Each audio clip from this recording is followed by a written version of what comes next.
Welcome in, guys. It is Brad with College SportsCast. We are here to do Season 4 season finale.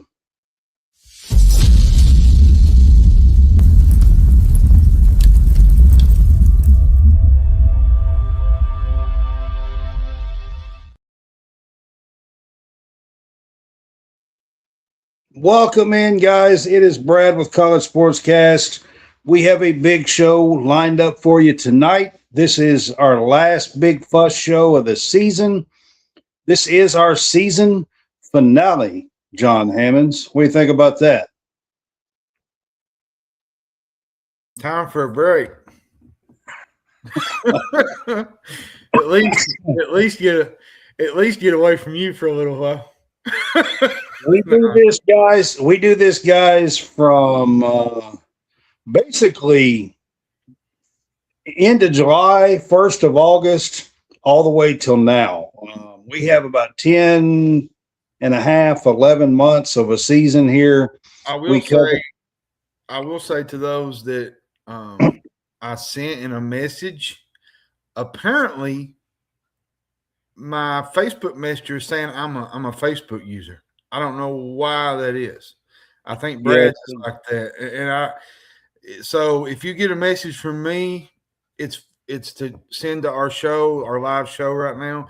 I don't know why it's doing that. It came up like that today. Bill Sizemore said he was having trouble with my. Actually, John, your messenger has been messed up for a couple of days. Yeah, I don't know what's going on with it. I don't really know. I mean, I'm probably going to just have to get rid of Messenger and just post. Just get rid of it. I'm not sure what's going on with it, man. I don't know, but it'll work itself out. So, all right, guys, this is a season finale show. This is the end of our season 4. I think this is week 44. Technically, I don't count the conference preview shows. Mm-mm.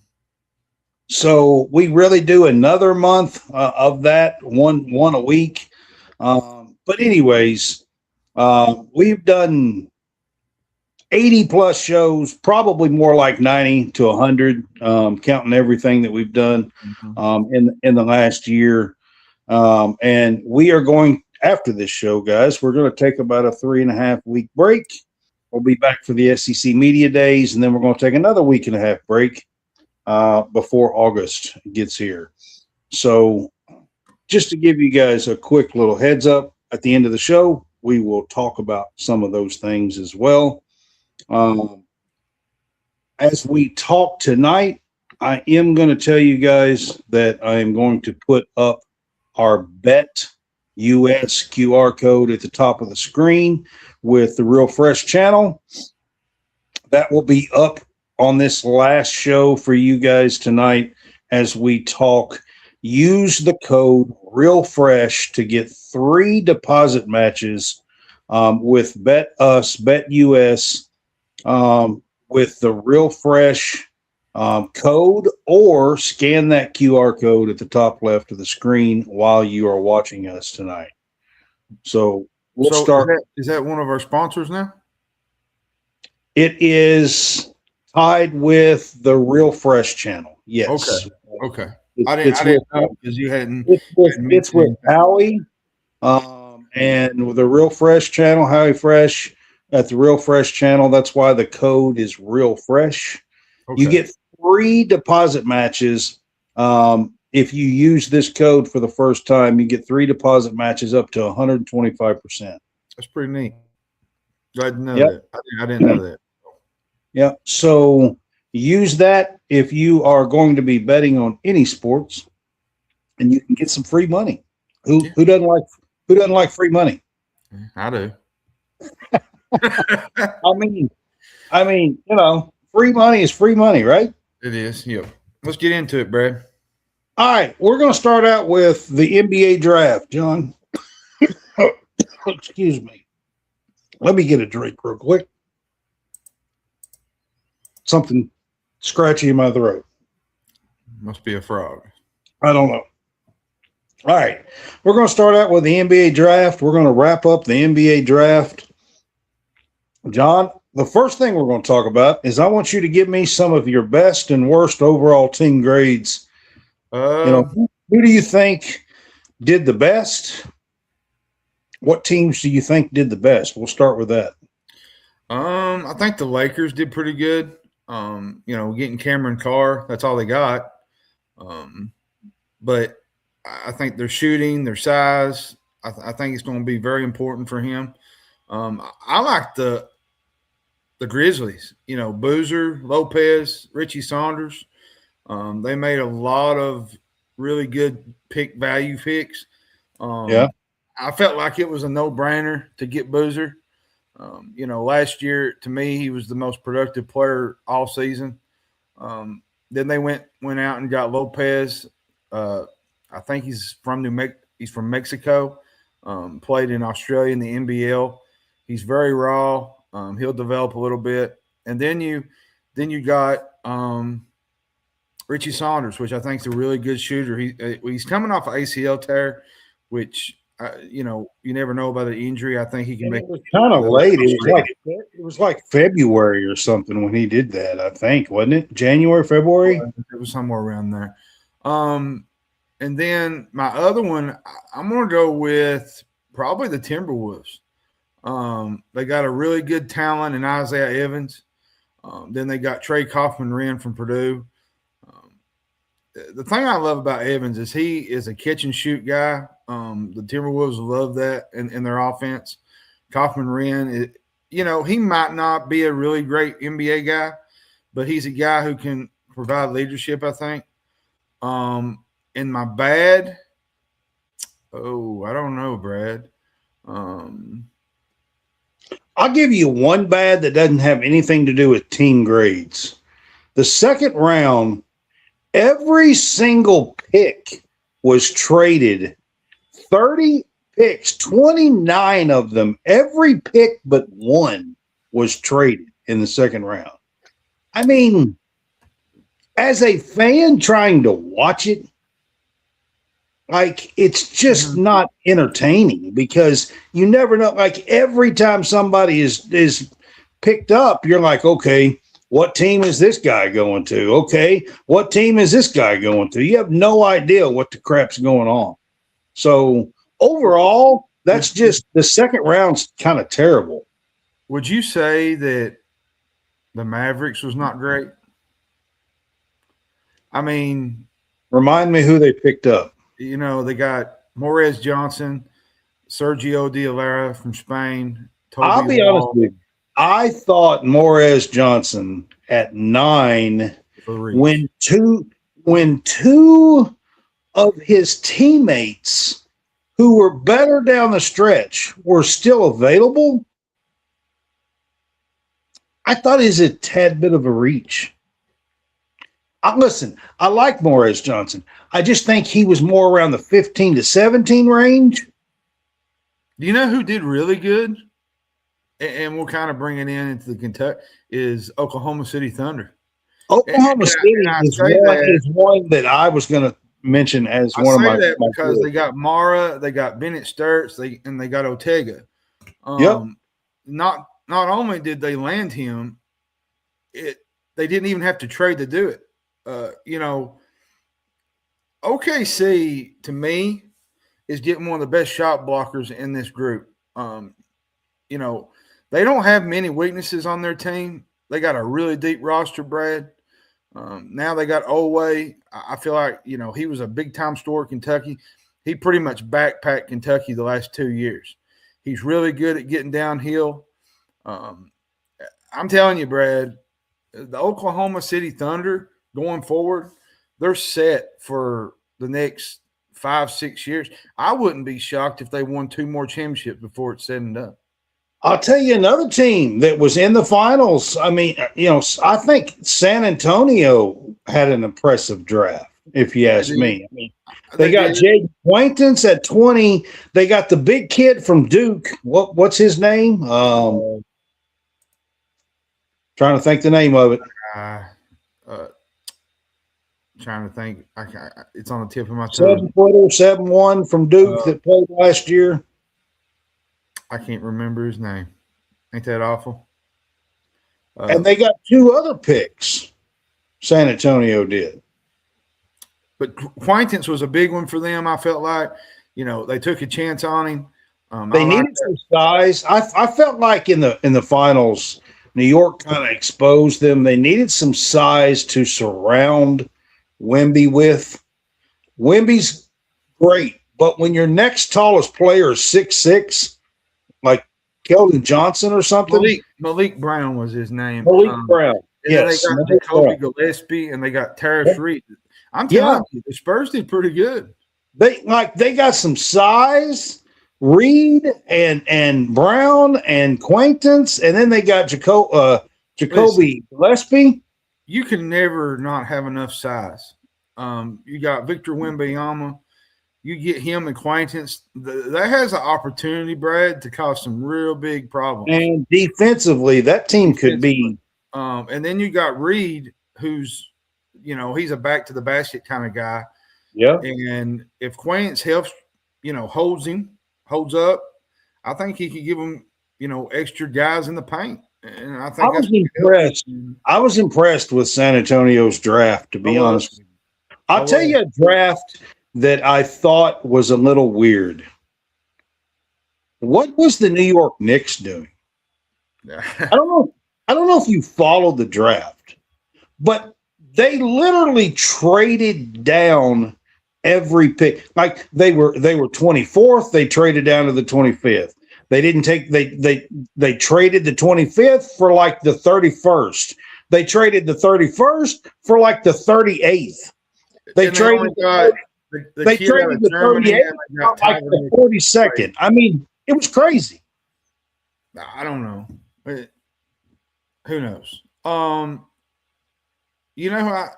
tell you, you pair LeBaron Fallon with Maxey on that team. Look, I was shocked that Fallon dropped to the 22nd pick. I mean, and you got VJ Edgecombe on that team, and then you got Maxey, and you add Fallon. That's a really good nucleus that could be really, really good in the future. So, and I'm going to give you one that I think, and I know you're probably not going to agree with this because I think you're high on the guy, but the Brooklyn Nets at the 6th pick, I just don't see looking over Darius Acuff. For me, like, that's a very low grade. I believe, now this is just me, and I know that there's a lot of pundits and a lot of NBA people out there that think that Acuff was a 6th, 7th guy.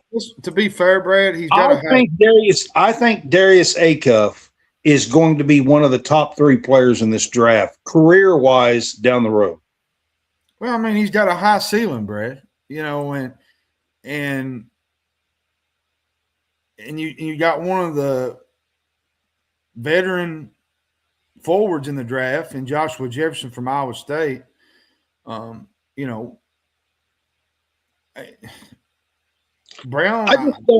I just don't like. To me, I think he's the best shooter in this draft. That's just my opinion. I do. do. Brown?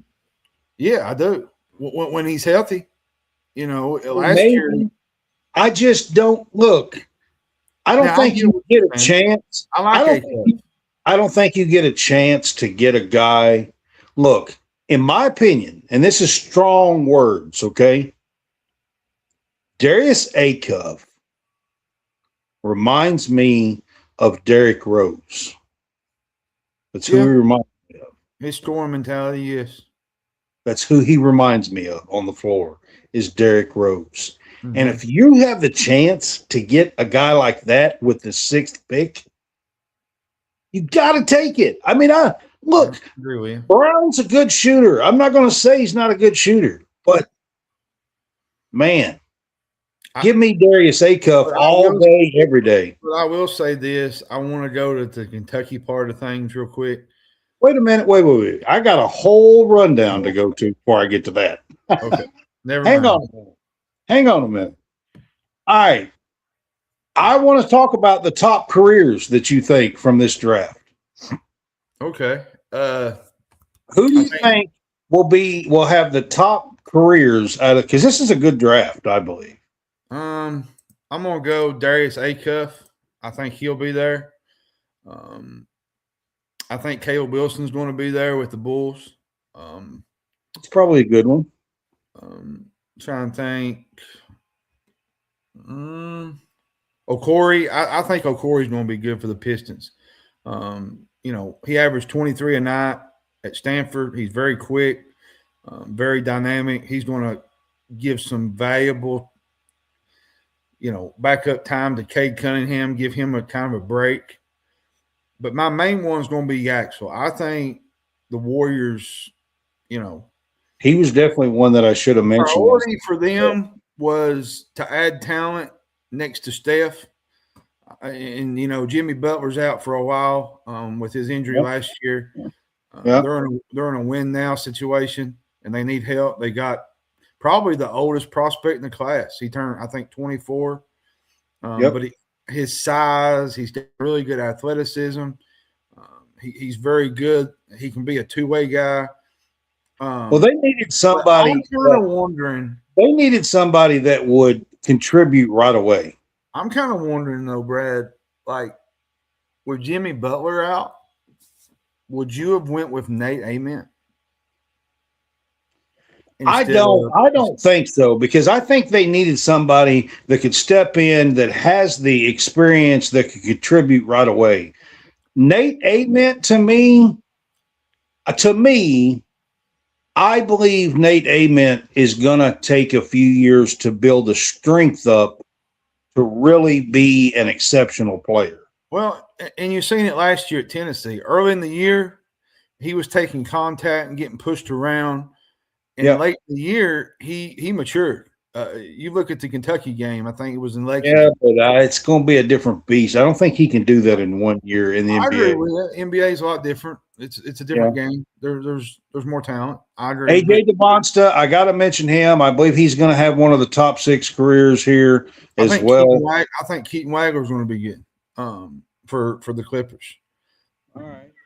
Now, dark horse careers. Who's your top 6 dark horse careers? Cameron Carr. Cameron Carr is a good one. I mean, LeBaron Philon at 22, I think, is a good one, to be honest with you, at 22. I mean, Jayden Quaintance at 20 with his issues and with his knee. He's only 18 years old. Even if he does have to have another surgery, it's going to set him back for 6 months. He's still going to get some playing time in this coming year if he goes ahead and does that. He's got a long career ahead. I think Jayden Quaintance has the potential to be a really big dark horse career out of this draft. I think Alan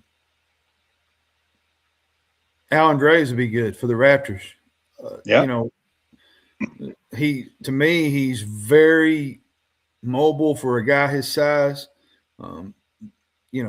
They drafted Colin Murphy Bowles last year. From South Carolina. And he had a pretty good season. I feel like this pick was a ton big. They needed to address their point guard situation. They done that. Jaden Bradley from Arizona. He should be a really good backup. I think, like you said, Jayden Quaintance will be one. I think Emmanuel Sharp will be one. To me, he checks all the boxes, Brady. He's really good. Passing defense, the ball, he can play defense. Well. Caravan would be another one. He's really good at shooting the ball from outside. So there could be a lot of guys that could be in the dark horse category. And then the last one before we get to the Kentucky guys is late second round sleepers or mid to late second round sleepers out of this draft. And if you don't have 6, that's fine. I just wanted to throw this in here. Of course, I'm going to say Otega Oweh right off the bat. Yeah, especially at OKC. I think he's going to fill a role that like Lou Dort has been doing on that team and just be that kind of dog on that team, defensive, like scrappy ball handling dog, like, what Lou Dort has done. I could see that being his role for the next year or two. He'll get a bigger role down the road, but for the next year. I actually think Joshua Jefferson's first round, but I think he could be one. Dylan Mitchell would be one from Boston, from St. John's. I think, Mitchell's a really, really good player. You can plug him in and play. He's a really good defender. Now, his shot's not great, but you can work on that, and they got a good coach around him there. Beyond that, I'm going to give you one on the defensive side of the ball that I don't think anybody would even mention. Ugonna Onyenso. That's what I was going to say. The former Kentucky guy. Yeah. He's really good defensively. He can block shots. He had 105 blocks last year in the season. I mean, he is. If you're looking for a rim protector, like, I think he might be the best shot blocker in this draft. Yeah, I agree with you. I mean, honestly. So that's another one that I would give you. I like the Dylan Mitchell mentioned there as well. Mm-hmm. All right, we're going to get to the Kentucky guys. Pope had his very first round draft pick at 20 when the San Antonio Spurs selected Jayden Quaintance. Mm-hmm. And for me personally, I want Jayden Quaintance and his dad to know, man, I'm rooting for you guys. You're going to have a long career. I think Jayden has all the talent in the world defensively. Mm-hmm. I said Ugonna might be the best shot blocker. When Quaintance is healthy, he could be the best shot blocker out of this draft, to be honest with you. And he pairs with Wemby. That's not a bad combo to stand next to, when you're on the court, To me, I feel like they valued his elite defensive skills, his rim protection. The Spurs have a really big reputation for developing. I think they were missing some toughness in the finals. They was. And playing alongside Wemby gives them a chance to build a really good defensive duo here. Now, he's still rehabbing his knee, and they prioritized his long-term health. He's not expected to play in summer league, but maybe he'll be ready by preseason, hopefully. We'll find out here pretty soon what happens and how he's rehabbing and how he's going to get better. And then Otega, this makes a lot of sense. Man, Oklahoma City needed a wing. They draft so well. I'm telling you, they're one of the best. They're good at player development, and their general manager is exceptional. I mean, they're going to have an opportunity. He's going to have an opportunity to compete for minutes as a two-way wing, and he's going to be around championship caliber culture, Brad. He's going to be around Shea Alexander, former and John.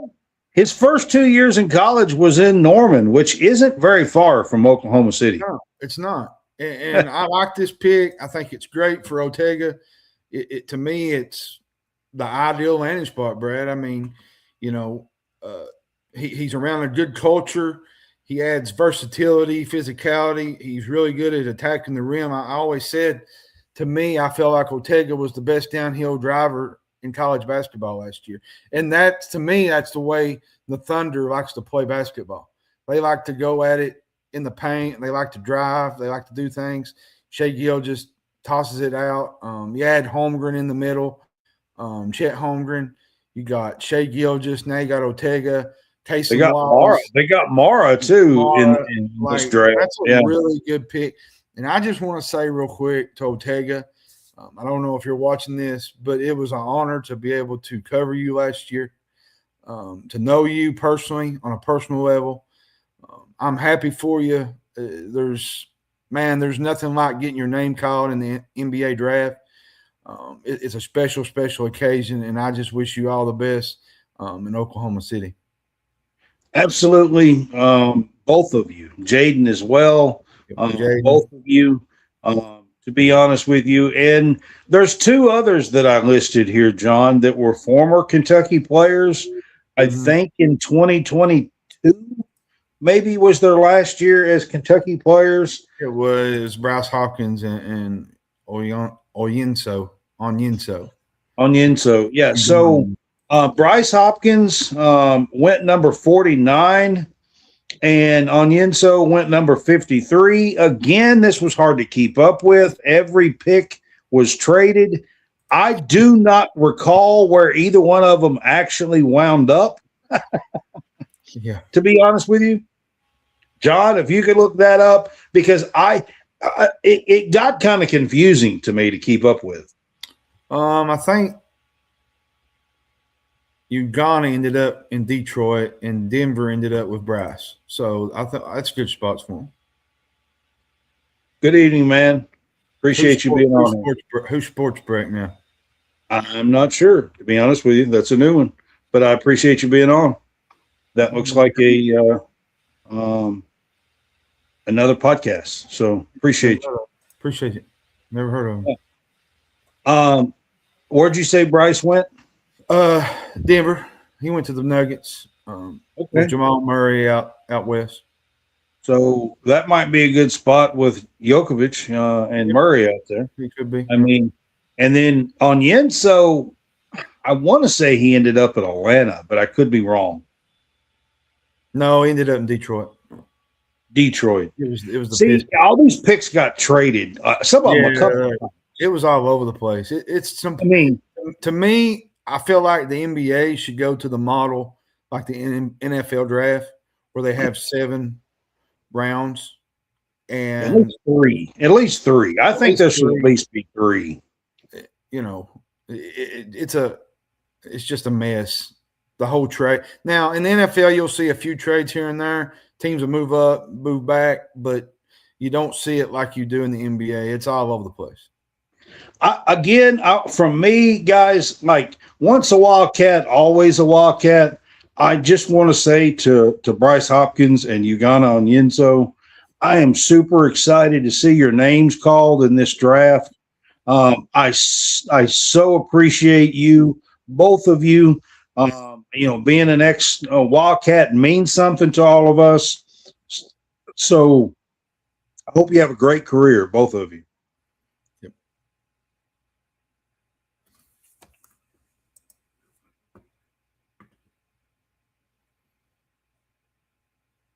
Appreciate you being on here, man. All right. That is going to end up our NBA draft wrap-up part of the show. And we are going to get to a few other things here. This right here, in the middle here, this is our Bet US link. At the top is our QR code with the Real Fresh channel. One more time, 3 deposit matches up to 125%. Get some free money. Scan the QR code or use our code Real Fresh at Bet US. All right, John, I'm going to throw in a College World Series recap here for you guys, or a wrap-up, Omaha wrap-up. Number 5, North Carolina took on Oklahoma in the National Championship Series, and it was kind of a stunner here, John. Yeah, Oklahoma, they beat them 13-2, Game 3. North Carolina forced a winner-take-all. Happy for the Sooners. They broke the game open. I think they scored 5 consecutive innings. It was pretty much over. Tar Heels had reached the championship series for the first time since 2007, and they forced a game-deciding game. And they had a really good Game 2 pitching performance, and they just cannot get over the hump. It was very memorable. Oklahoma's hitting in this at Omaha was. Well, I'll be fair with you. I'll be fair with you, Brad. Oklahoma, they was the most complete team, I think, in the field. They had timely hitting. their pitching. They had some clutch guys come up throughout the whole year and postseason. Now, North Carolina. You know what's really surprising, though, John? When the SEC tournament started at the end of May, when the SEC tournament started, Oklahoma was 11th in the SEC. The thing about it was Oklahoma just overwhelmed them. They just got hot at the right time. Got hot at the right time. That's what happens. And you tip your cap. There was a lot of great things that happened in Omaha. You saw some walk-offs, some great defensive magicians. There was several upsets, especially before Oklahoma got there. So happy for the Sooners, and shout out to my guy, Steve Black. He's a big Oklahoma Boomer Sooner fan. Yeah. So I just wanted to give a shout out to Steve Black tonight. I know he's happy. He's a big Sooner fan, loves the Sooners. So congrats to Oklahoma. Yeah, I want to say this. Congrats to them. This was their 4th national championship on the baseball side. And one last thing I will say about it, as a new SEC team here in the last couple of years, it continues the SEC's dominance in college baseball. That was their 7th consecutive national title. It's pretty amazing, man. The SEC and what they've been able to accomplish, especially when it comes to baseball. You've seen Arkansas be really dominant in the past. Tennessee, Kentucky was in the College World Series a couple years ago. Yeah. So I mean, the SEC is pretty well known for their baseball. Oh, I mean, it's just amazing. So, the SEC, the dominance that they have portrayed in the baseball world the last decade is quite amazing, with 7 in a row national championships. And the thing of it is, John, I think it's 7 different teams. I think so. Yeah. Yeah. I think it's 7 different teams. So, I mean, it's pretty amazing what's going on. If not for the Arkansas pop fly, it might be even higher. Arkansas missed against Oregon State. I hate to bring it up because Arkansas fans get nightmares of that. But the pop fly that they should have caught in foul territory, and the ball dropped, and Oregon State ended up coming back and winning it. Like, that's got to be tough to lose a game like that, Brad. when you got the game in hand, and it's just like kind of reminds me of Kentucky football in the past. You're right on the inch line, and everything just falls apart. Well, speaking of Kentucky football, John, I want to get to that. I want to take a minute here to really kind of talk about it. It was really neat to see the buzz that is being created out in Oregon at the opening this last few days. Jake Narot has been out there. They got a huge commitment yesterday from Sean Fox out there, and there was 3 or 4 commitments out there celebrating. Big BBN was getting shout outs on CBS Sports, and there's just been a lot of buzz going on. I mean, Brad, it's hard to believe, to be honest. He had his stops at Oregon, UTSA. He's selling recruits on quarterback development, very explosive offense, skill position, and they won today. Tyler Fryman, a 4-star receiver from Kentucky who flipped to Kentucky after the top 200 recruit, to be honest with you. After decommitting from Louisville, which Louisville's had a rough weekend. Yeah, I mean, let's be honest. They lost Tyler Fryman. They lost the kid from Trinity to Vanderbilt just a few hours ago. So it's been a tough weekend for Louisville. The biggest takeaway for me is just not the rankings of these players. It's that they're winning these things, these battles against really good national powers. I mean, Sean Fox, it was down to Clemson, Georgia, and Kentucky. And Notre Dame. And Notre Dame. Yeah, and Notre Dame. The next step, I've said it since we started this, you build this through recruiting into wins. If Kentucky can perform well on the field this fall, they have a really good chance to finish with probably the highest rated recruiting class that they've ever had. And so let's talk about that for just a minute. And I want to mention something to you, and I want to see what you think the reason is. Okay. Mm-hmm. So there are a few SEC podcasts. I won't say everyone's name, but there's a few SEC something podcast out there that are putting Kentucky like dead last in preseason rankings, thinking that they're going to finish dead last or 15th in the SEC this season in football. A couple of questions. First, do you think that's even possible? And second, why do you think that is? Why are these like pretty well-known media people so down on Will Stein with everything that's going on? To me,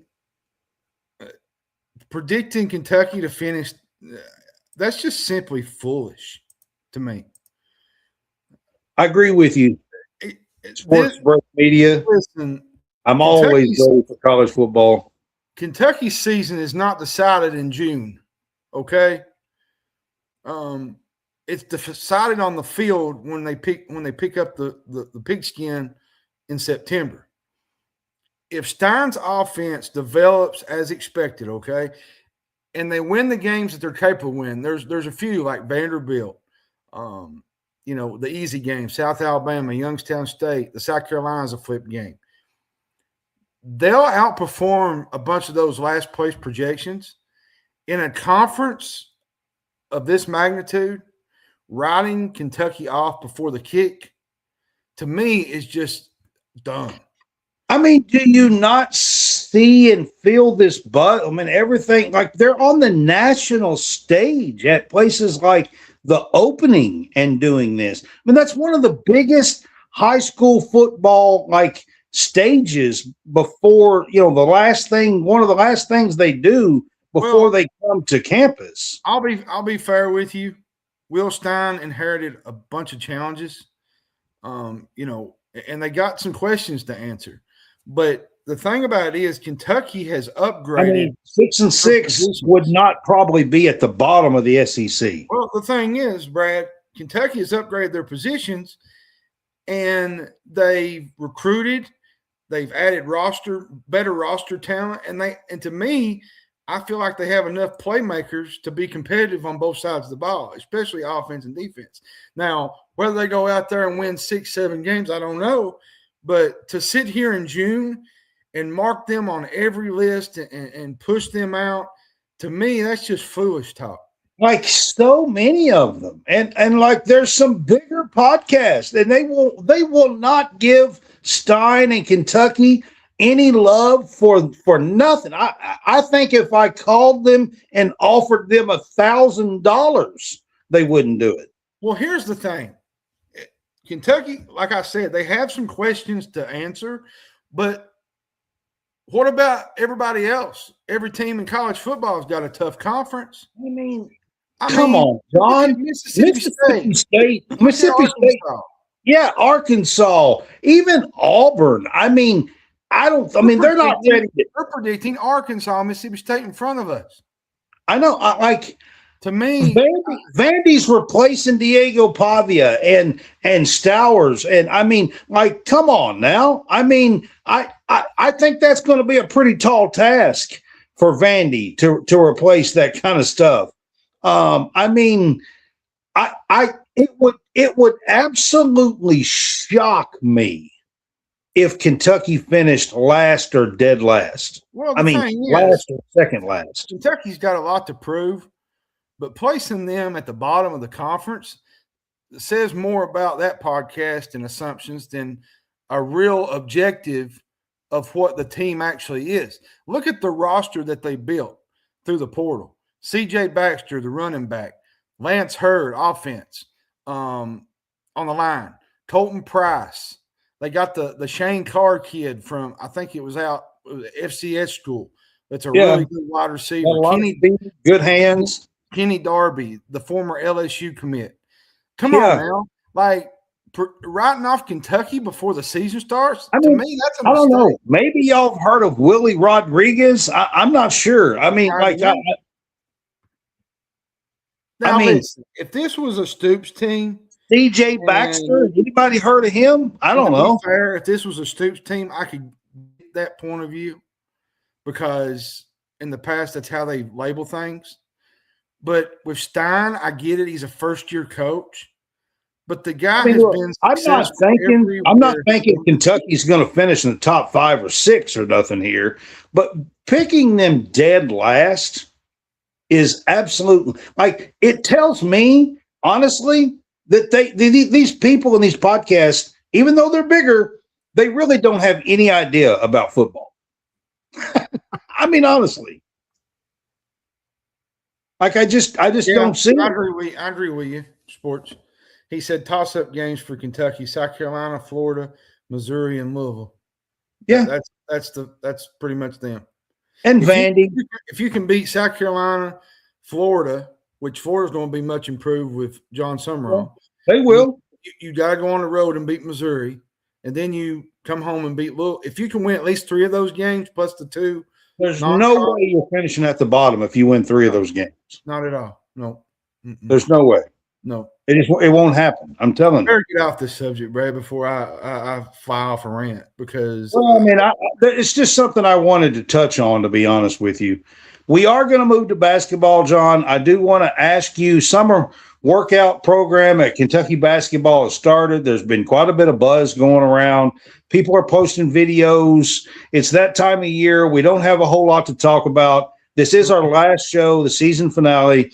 We're going to take a few weeks off. So before we take a few weeks off, I want to ask you who is impressing you so far? What are you looking forward to out of the summer workouts? I like the kid from Furman, the little guard. I can't. I say take the over, by the way. Alex Wilkins. I think he's doing really good. He's shifty. I like McBride. I think McBride's going to be really, really good. He's been impressive, I think, in what little bit I've seen. Elon has been good. He shot the ball really good. To me, it's not really around one player, Brad.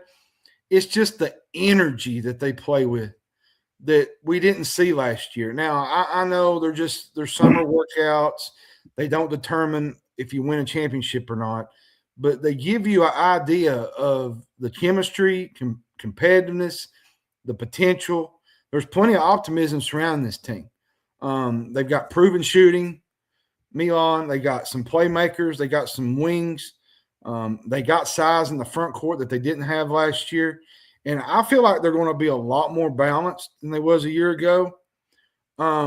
To me, is the leadership that I've seen. I appreciate it, Brian. Honestly, is the leadership that I've seen with this team.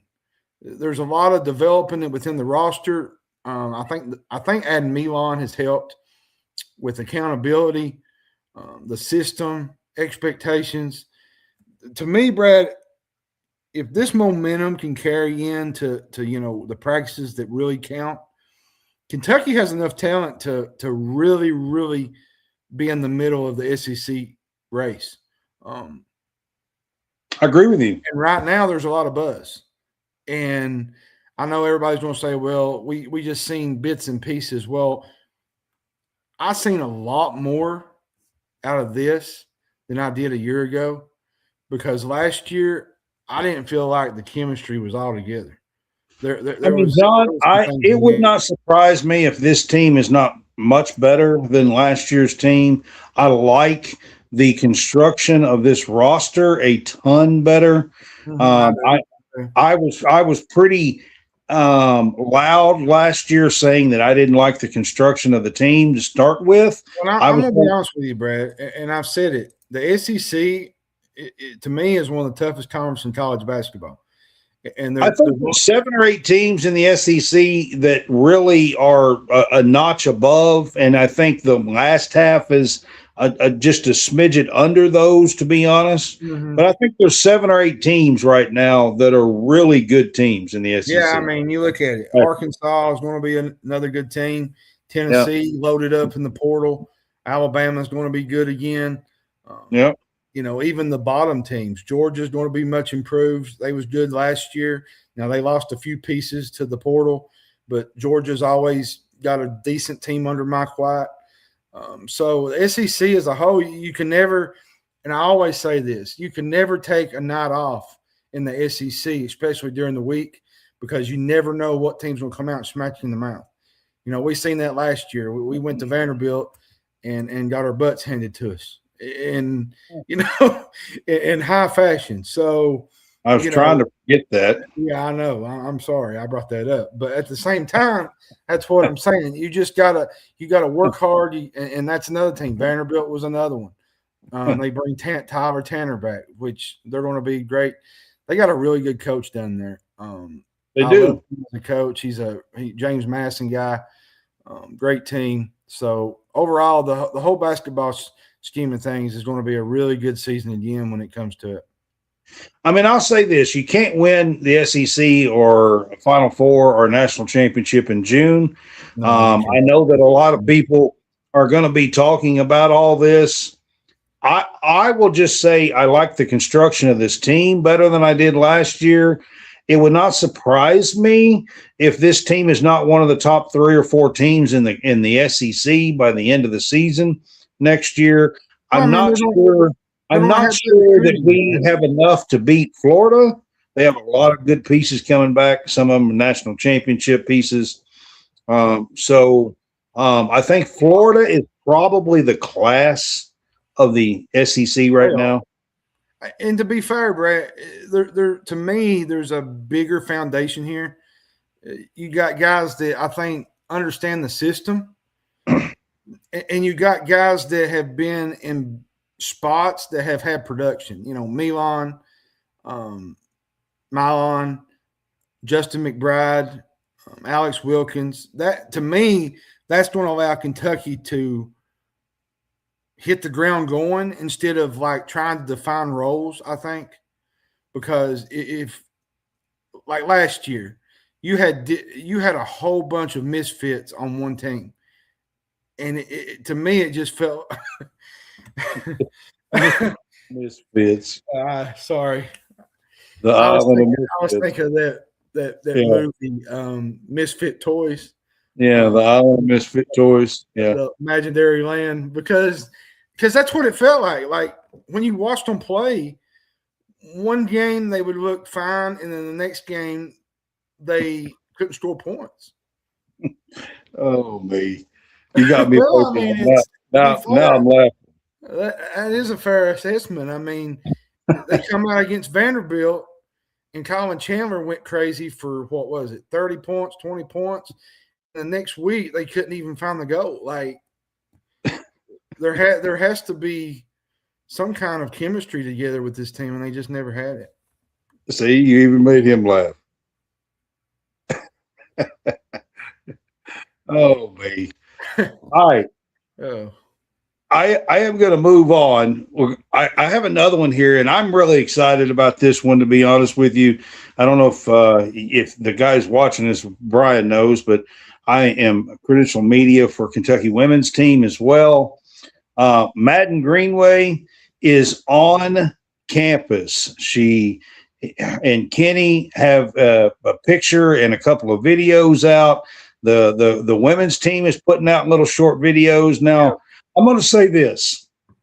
It's like 7-8 second one move videos. Okay. You really can't get an idea from a 7-second video. Okay. And a player hitting one shot, but I will say this, there has been a ton, and I mean a ton of anticipation for Maddyn Greenway. Maddyn Greenway is going to be Kenny Brooks' new prodigy. Yeah. You know what I think is going to define what she does her freshman year, though? to me, it's adjusting to the SEC physicality. Yeah, how she evolves with that. But I'm going to tell you something, Brad. She's really good with the ball in her hands, and they want her to be dynamic. She's fast. That's why I think she's going to make mistakes, but she's going to stay on the floor. And we're entering a season with Kenny Brooks' team with legitimate depth. There's a lot of expectations.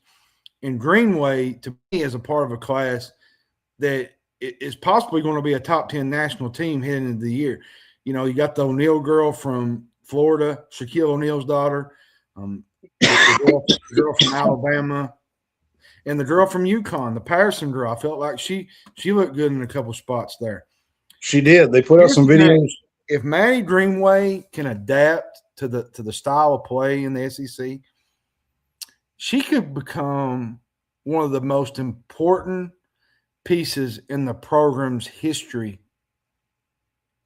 Honestly, John, if she stays, and you can transfer at any time in this world that we live in, but if she was to stay, and now here in a few, we're going to talk about the new 5th year. And there's no chance. I believe this girl can fill it up. She scored 5,621 points in her.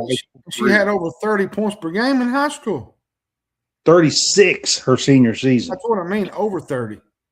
She can fill it up. This girl has the chance to break scoring records that you would never think. I'm talking way up the chart if she gets to play. You know 5 years. Where this is so good? I've said this, where this is so good is she can be like, even at point guard, she can be an off-ball guard in a 2-guard lineup, and you can build her around pace and spacing, and she pushes tempo. And the thing of it is even though she scored all that, John, she still is the all-time assist leader in Minnesota basketball history. Assist numbers as a lead guard. She's got a USA basketball experience. She's got gold medal pedigree. I'm telling you, Brad, this girl can feel the basketball. She's the Mount Prep's National Female Athlete of the Year. It's tough. And I've said it. Like I said, I'm going to go a little farther than this. It's the 3rd most all-time in high school history for a female basketball player. You think they're getting a version of the same archetype as Georgia Amore? I'm telling you, I'm not so sure that Maddyn Greenway can't be better.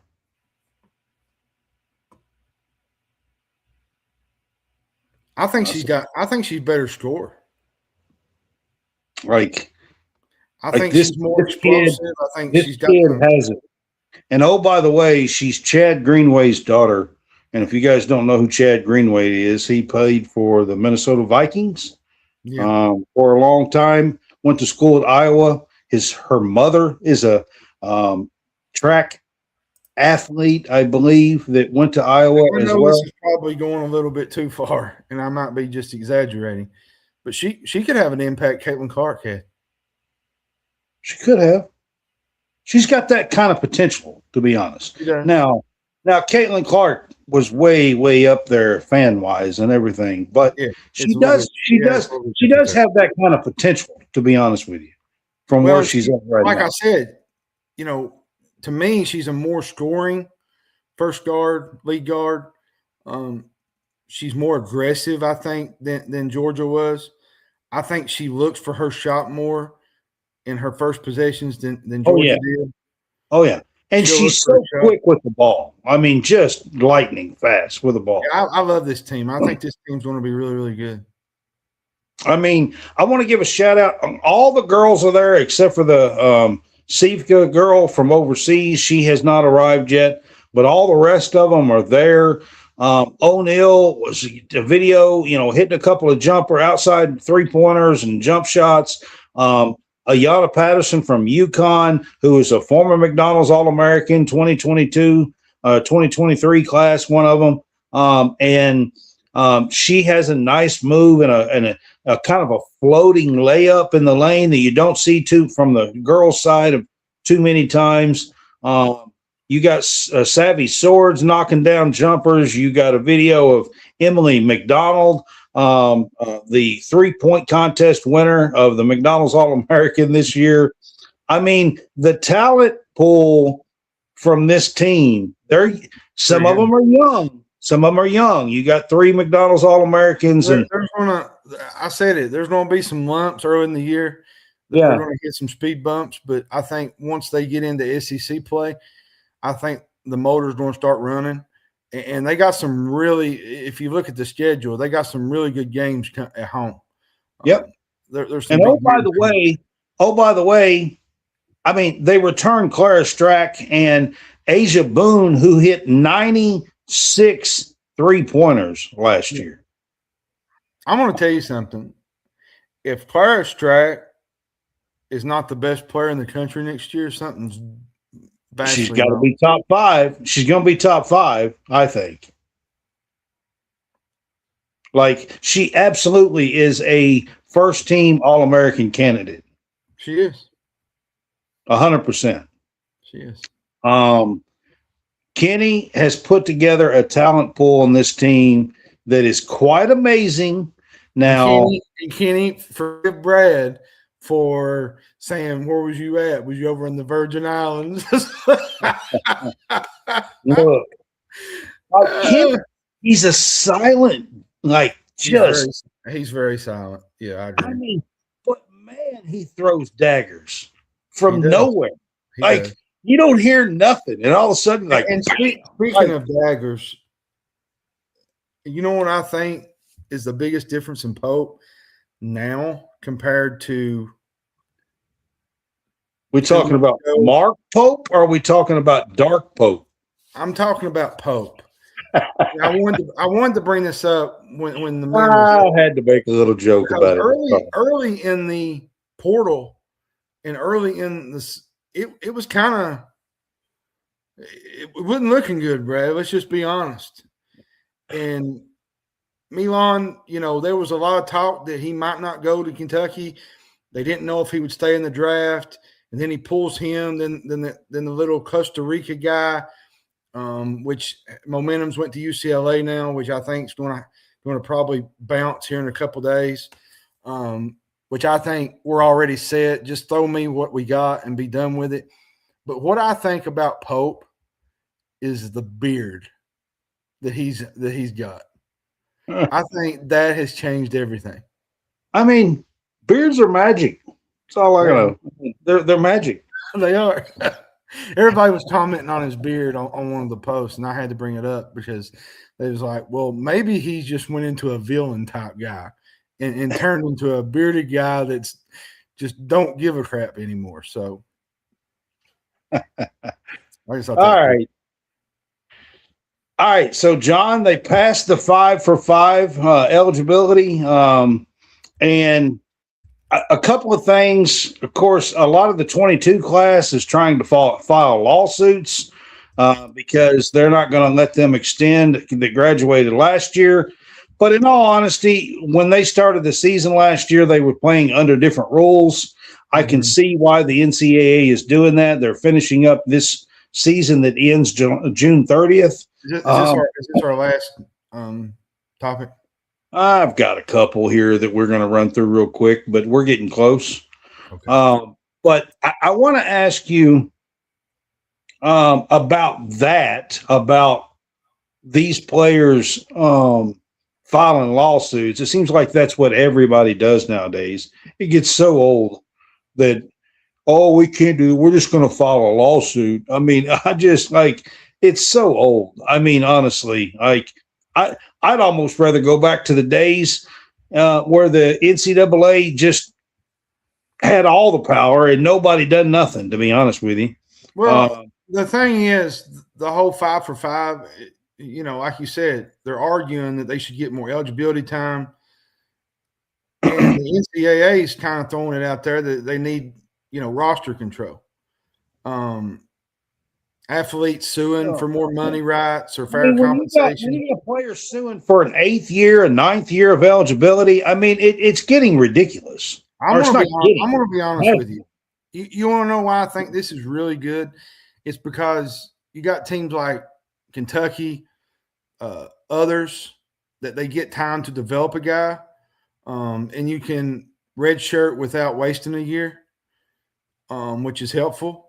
And you got more years in college, the NIL thing, more potential in the landscape of college basketball. Yeah, for NIL, you know, one thing that's the downside of all this though is you got guys like the top guys, the NBA guys. They don't usually stay all 5 years, and they usually go after their junior year.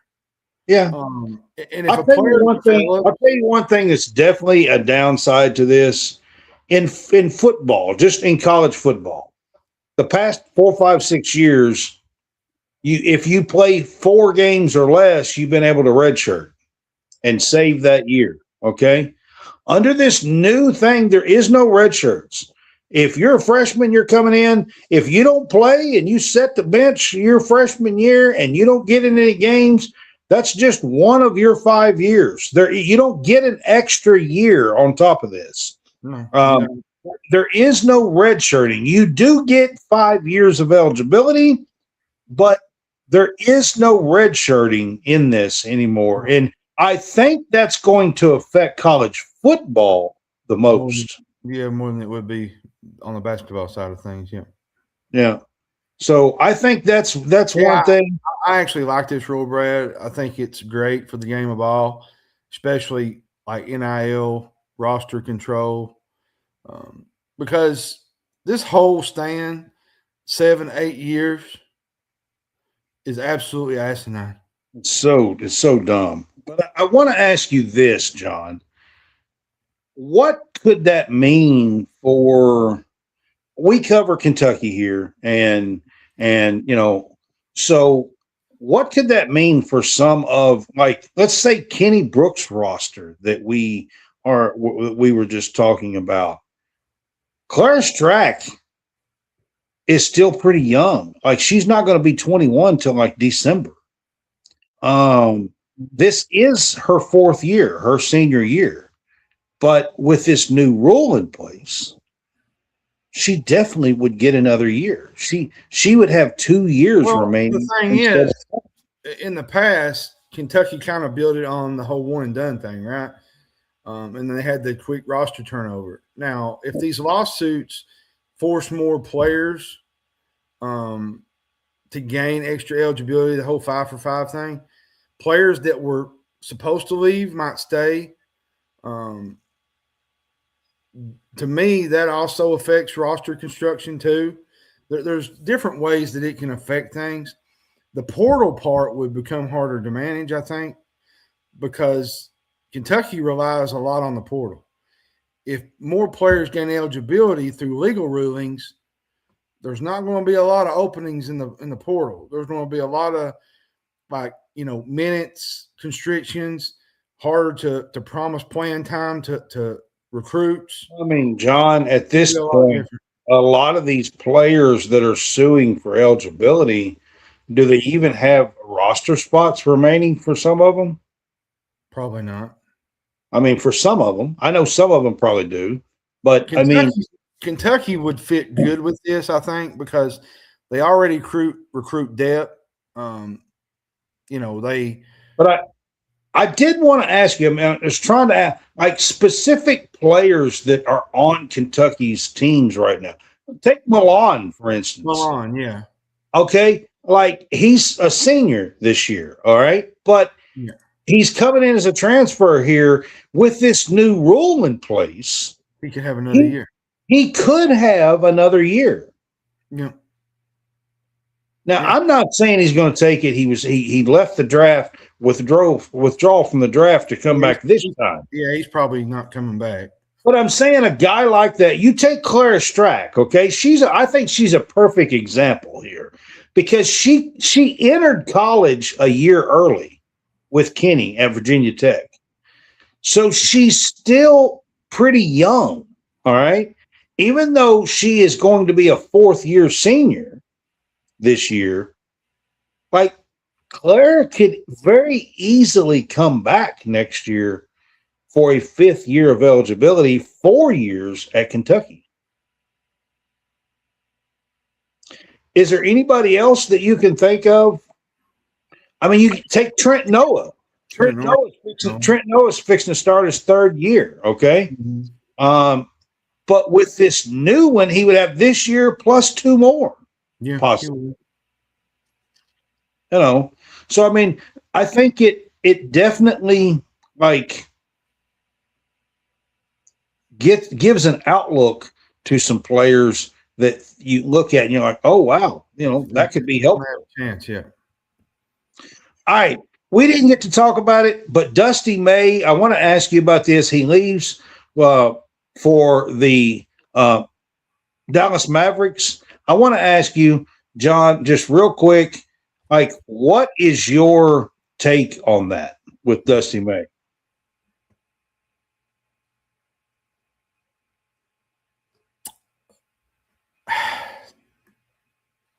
I don't know, Brad. It's a hit and miss. I mean, how do you think it's going to affect Michigan? Do you think it will affect them? I don't think so. Ellie Cadeau come out and said that he's going to remain. A couple of others have come out and said that he's going to remain. But coach-wise, Dusty May's been an awful good coach there. He has. Are they going to go down just a little bit here just because Dusty's not there? You think? I think he could play a part in all this. You know, Dusty might be, to me, one of the top coaches in all the sport. And this gives Michigan kind of a throwback to the situation with Juwan Howard with Boynton, which I think Boynton's a better coach.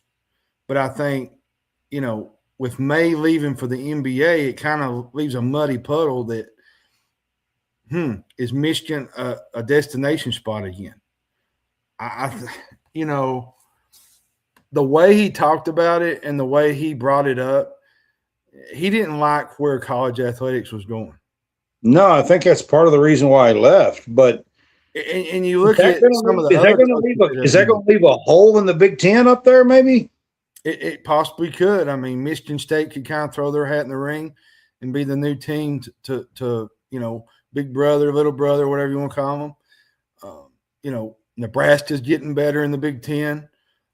Listen, Brad, last year the Big Ten I felt like was the best league in college basketball, top to bottom. If you look at it from the top to the middle. Yeah.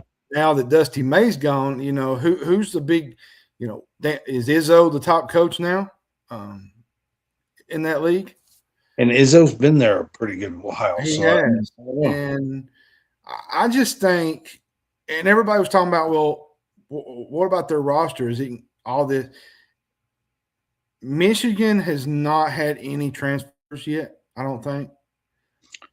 No, I don't think so yet, but they do have more time. This creates, to me, uncertainty with commits and portal down the road, especially the way Dusty May coached. You know, he had some easy recruiting battles where he just picked guys from a hat and they went. Now, is that going to be tougher to get guys to come there now? I mean, the breaking news part, this, of course, guys, was a few days ago. I put this in. I've done a little show. I just hit it because it was already in here. But I wanted to ask John, we hadn't had a chance to really, talk about this. We're ending up the season. So before we got off, I wanted to at least have a chat with him about it. And he's, replacing Jason Kidd. And people don't realize what Dusty May has done. I think being able to coach Cooper Flagg was attractive. It was. He's got a chance to mold the number 1 overall pick. Yeah. Got Kyrie Irving's also still there. May's first job, people don't know this. His first job was an assistant at Murray State. Yeah. He's only been a head coach for like 8 years in college. And I think he wasn't he at UAB. I think he was at Florida once. Then he had the head coaching job at Florida Atlantic. They went 35-4 in that 23 year. And people don't made the Final Four. Lamont Butler was on that team, former Kentucky player. Yeah. And he does the thing I love about Dusty May is the way he runs a program. Like, he does a lot of switching. It's very pro style. It's very physical. There's a lot of fast pace. I think you're wrong about that. I think Lamont Butler's who beat him. He played for Lamont. Yeah, that's right. Butler played for San Diego State. He's the one who hit the shot and beat him. The one that beat him. That's right. Yeah. And then May went. What was it? The next year he had him in the. He got him back to the Sweet 16 of the Elite Eight. Yeah, or something of that nature. Yeah. Then he went 27-10 in his first year. He went 64-13 in 2 years at Michigan. His record in 4 years, Brad, was 124-26. Yeah, not bad. You know who the only two coaches that have a national championship, and 2 different teams, 2 different programs. You want to know who the only 2 coaches are that's better than him? Who's that? In that span with the record is John Shire and Kelvin Sampson. Not a bad list to be a part of, would it? No. That doesn't even include UConn? No. Wow. Okay. They only won 2 national titles. That's winning percentage, I think. Yeah. Yeah. And he was a student manager for Bobby Knight. That most people, and a lot of people thought he was going to go to Indiana when it opened up and go back home, but he didn't. He got some experience. Now he is headed to the NBA, and I'll be honest with you, I think Dallas is getting a hell of a coach. And the thing I loved about him is, gaining that experience through Bobby Knight. He done video scouting for Bobby Knight. I say there's a lot of videos thrown out. Yeah. In them days, I think they're getting a hell of a coach, to be honest with you. I think now, will that translate to the NBA guys who are pros and have to do a lot of this on themselves? I can do what I want anytime I want at night. Will that translate? I'm not sure, but Dusty May is a heck of a coach at the collegiate level. That's for sure. A couple of other quick things, and then we're going to get off here, John. I wanted to mention to you, I thought it was kind of fitting, to be honest with you, that the NFL – I don't know if you saw the letter and everything that they put out, and they basically told him, to quit all of his stuff and just take his punishment and everything. I thought it was kind of fitting and funny, to be honest with you.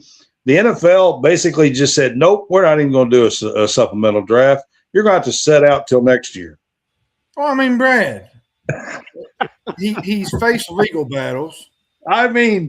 He's had his eligibility blocked. And twice, 2 or 3 times, still fighting it. Yeah. Got a judge to be on his side for once. And then everybody's like, and when that happened, everybody come out of the woodwork and said, well, Texas Tech, we won't never play them again and everything else. Let's be fair. Let's be fair too. He did something that most people don't come back from. Not only that, John, now it's been coming out that Cincinnati most likely knew about it too and hid it under the rug. Well, like you said, the NFL supplemental draft was denied. The CFL reportedly blocked him from joining teams. Yeah.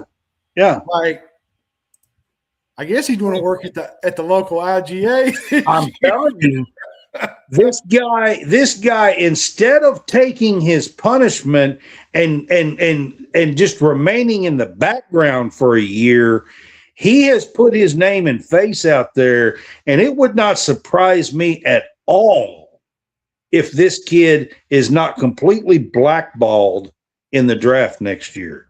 Yep. I wouldn't be shocked. It would not shock me at all. And All right. like I said, he's probably going to be working at the IGA. Yeah. The local grocery. We'll be looking at like your local Aaron's rental store or something. I'm not sure. For the next year. I mean, but he probably made enough money in college. Oh yeah, he got some money out of all of it from he signed a hell of a, and I think he got to keep that with Texas Tech. I'm pretty sure. So, all right, the Protect College Sports Act latest news. It did pass on a markup for the Senate Commerce Committee. There is talk that they are going to get this bill on the floor sometime in July, and in time enough that before August it could go to the House floor to be voted on and possibly be in for this coming season by September 1st is the goal here from what I am hearing. And it's not without some opposition from the SEC and the Big Ten. Yeah, it is. I mean, but here's the deal, John. It's needed for the sport of all of college athletics. Well, the thing is, the Big 12 and the ACC, they just want to share what the SEC and Big 10 have. And yeah, I actually did not see about the CFL, but I think it's kind of funny. There are 38 schools playing football in division at highest. I was reading this. There are 68 playing at the power level. Those advancing this legislation are not pushing to elevate the 70 below them. They're seeking elevate themselves to the same level as the 34 above. Yeah. And I don't blame them. I mean, it's, the SEC, the Big 10, they're getting big. Big 12. Well, it's not just that, John. It's not just about football. That's what everybody – I mean, you've got Olympic sports that are involved in this. You've got swimming. You've got diving. You've got track and field. You've got you've got baseball and softball. You got women's sports that's involved in this. And here's the thing. All of them are going to go to the wayside because everybody's going to be spending $50, $60, $70 million and you've seen it together. And look at it from last year. You had Miami and Indiana in the championship. To me, competitive balance I don't know. I think revenue balance is more for some of these programs. They're the ones that are leading all this for the College Sports Act. And then nobody's talking about it, but what does this mean for the FCS schools? What does this mean for the Division II schools? What does this mean for NAIA schools and things of that nature? I mean, if you keep letting this go, all of that stuff is going to go to the wayside. Well, here, the SEC, the Big Ten, they're all saying, well, they're going to have endorsements withheld. They're concerned that legislation is going to take their growth and ability to control their media rights. They have TV rights, okay? And they're not going to take their TV rights. The SEC and the Big Ten can still sell their own TV rights.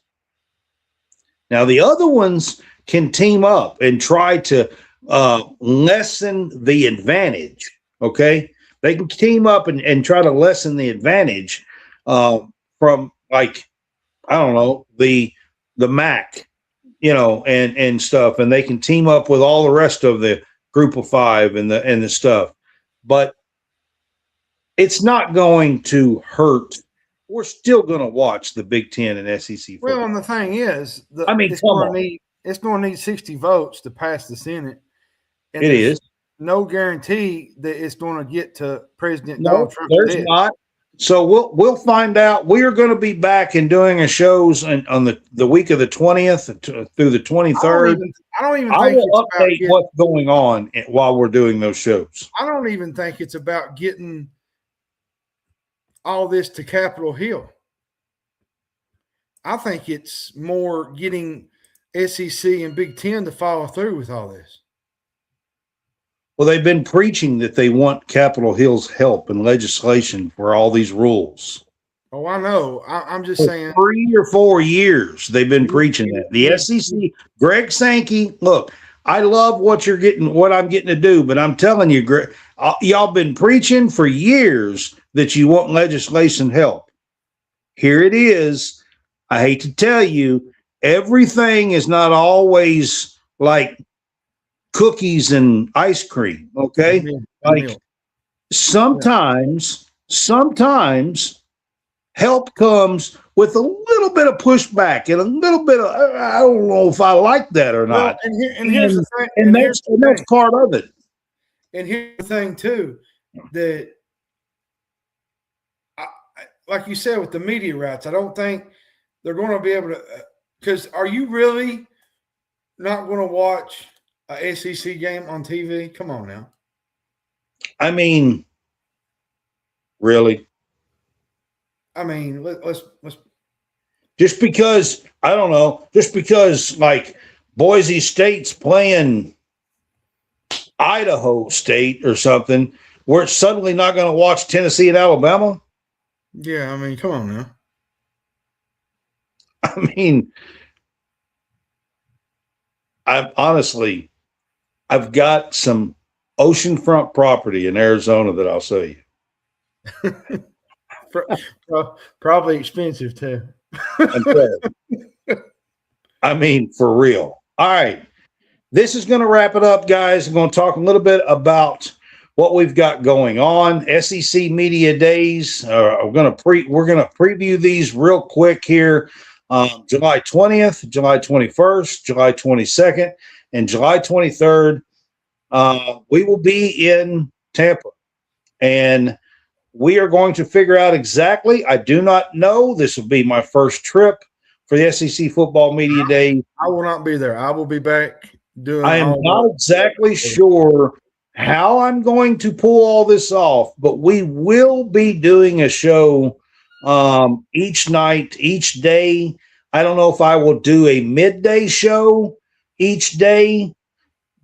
So I might be talking about the last two from the day before and then the first two, because there is a little bit of a break and everybody else might go to lunch. I might sit down and do an hour show on a midday show, or I might do it in the evenings. I'm not exactly sure what I'm going to do yet, but it's going to depend on how late everything is, what else is going on down there. I'm just not exactly sure until I get there really how I'm going to do it. But I will say this. It's super exciting. And what we're doing with the Roku and getting the premium channels and, SEC Media Days and getting the opportunity to do this. Like I said, Brad's going to Tampa. I'll probably be back. He's going to do, I think, what he did last year and send me stuff, and I'll post on the.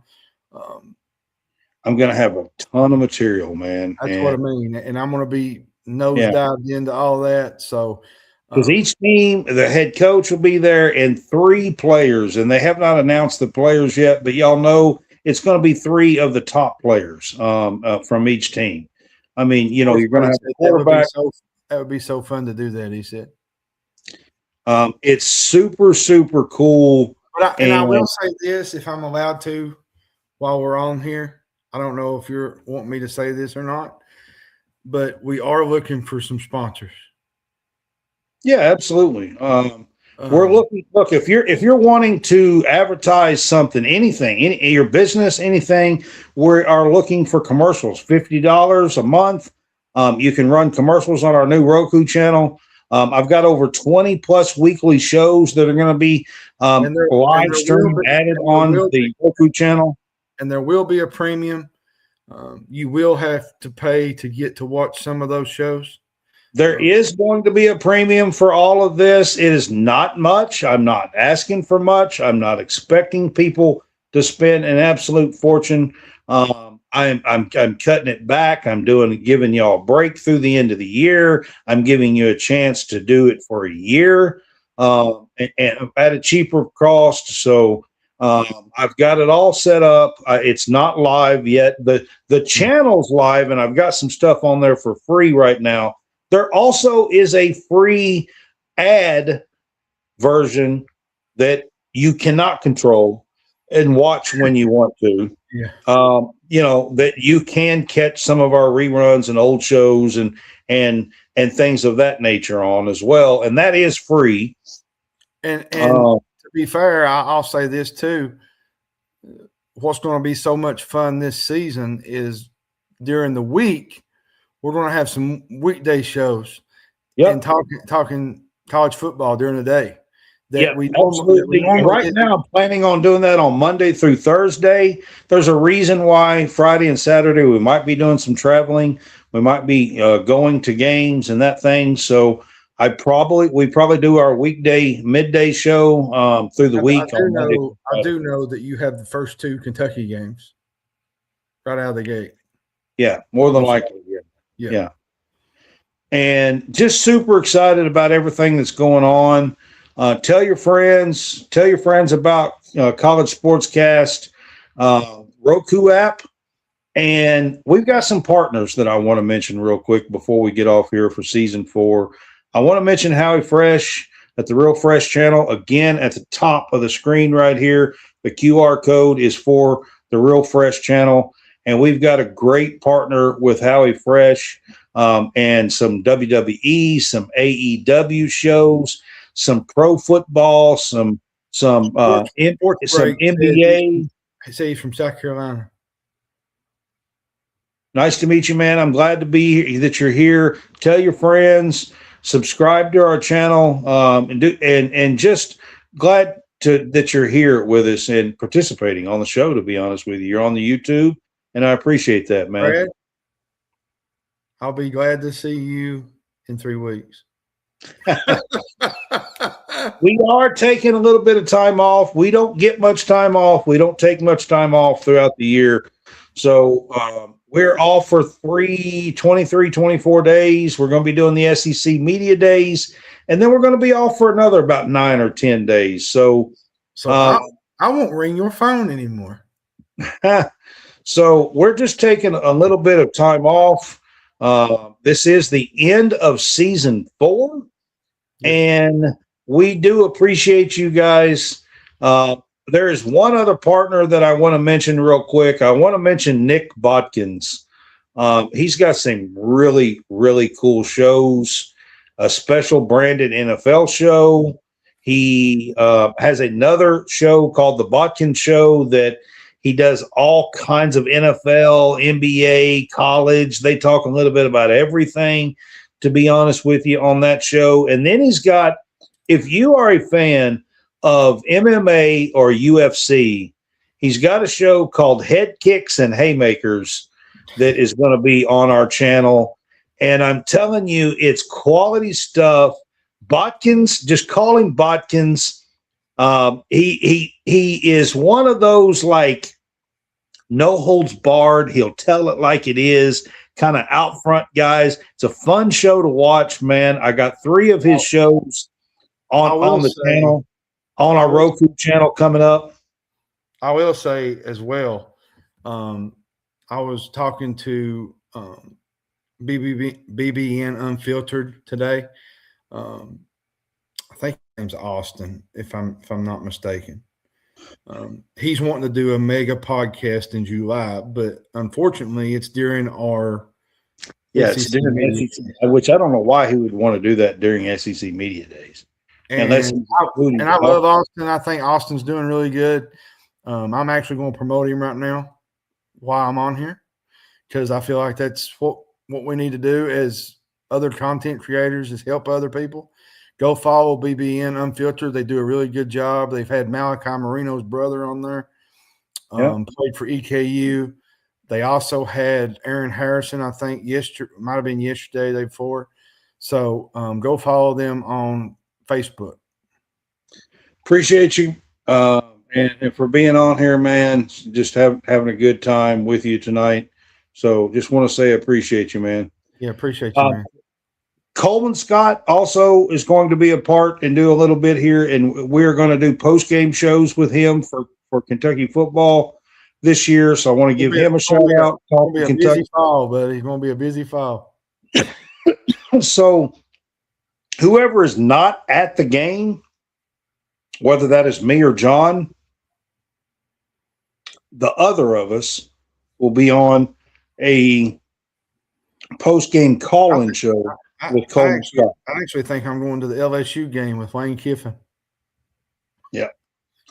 So Brad was talking to me earlier. He said, I think I'm going to let you go because I would say something to you. Nah, I'm just kidding. I'm not sure that I might not say something to Kiffin that you can't. Kiffin's all right. That you can't wipe off. I don't know. Kiffin's all right. They don't have a good team. We'll talk about LSU in the summer. They're going to have a really good team. There's some actually good teams. I was telling Dad today, there's some really good teams coming to Lexington. You know, Florida's going to be better. LSU, Alabama's going to be there. There's some really good games in Lexington this year. Louisville's going to be a better game, you know, compared to last year. No, we got a Clemson fan with us. Oh, Clemson fan? I'm just messing with you, man. We've had a few run-ins with a couple. Actually, I'll be honest with you. I like Dabo as a person. I do. Dabo's great. I think he's top notch as a human being. He's a great human being, and has been a great coach. But nowadays, I think he's a little old school. Yeah, he is a little bit. He sort of reminds me of Mark Stoops a little bit, and that's not a bad thing. It's hard to relate to some of these kids like that nowadays. It is, but I want to be fair. Before we get off here, the Clemson coach Dabo. People don't know this. My cousin used to work with the strength and conditioning at Clemson. Jackson Stewart. Yeah. He worked with Clemson. He's a head coach of a college team now, I think. Maybe high school. I can't remember. But he used to coach with Dabo, and he said that Dabo came to his wedding. Yeah. I mean, that's the kind of guy that Dabo is. Like, Dabo is plain and simple a great human being. This is true, guys. Listen, we are going to wrap this show up. I greatly appreciate you. This is season 4, John. We have done probably, I don't know, close to 500 episodes in the last 2 years, 450, 500 episodes probably. It's been crazy run. Join us for our new upcoming season, season 5. We're going to kick it off with the SEC Football Media Days on July 20th. The first one to the mic, besides Greg Sankey, Will Stein. Is Will Stein. So y'all hang with us, and we are going to be there with bells on, as they say. Yep. Jingle, all I can tell you. All right, guys. We will see you next month. We're going to take a little time off. Y'all have a great, great summer break. And 4th of July. Happy 4th. Yep. Thanks, guys.